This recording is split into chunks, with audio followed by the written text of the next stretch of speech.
These are devotions for people at a social distance. This morning in my devotions, I was reading the opening chapter of the book of the prophet Haggai. And man, is it a timely passage for where we are right now. One of the big crises we're dealing right now, in our society, many places, is, well, inflation, right? And I know that inflation is something that is having a devastating effect on many families. People are just having such a horrible time, just paying the bills, keeping food on the table, and such, right?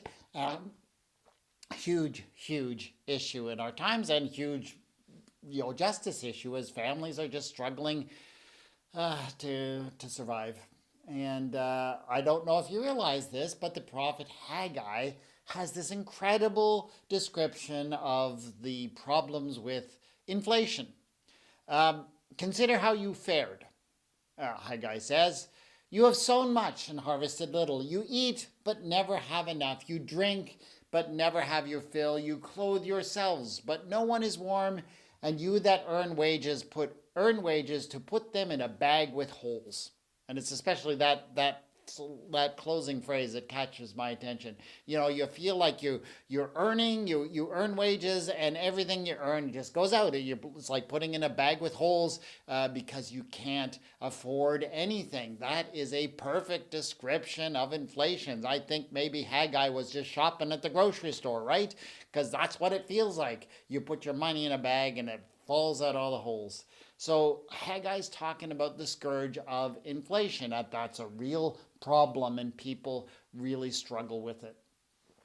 And, God understands, Haggai understands.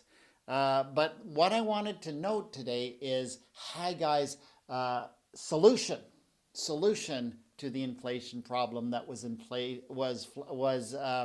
plaguing his nation. Then the word of the Lord came by the prophet Haggai, saying, "Is it time for you yourselves to live in your paneled houses? Well, this house," referring to the temple of the Lord, "lies in ruin." And basically, the rest of the chapter is a call for the people to rebuild the temple. It's time. And on one level, you can read it as, yes, a promise. If you do something for God, God will help you and get rid of inflation. But I tend to understand this a little bit differently. I think what Haggai is saying, and not to say that God doesn't reward us when we do good things, but what Haggai is actually saying is this. You have a problem. Inflation is a problem. And you know what the problem is? Everyone's focusing on themselves and getting what they need for themselves.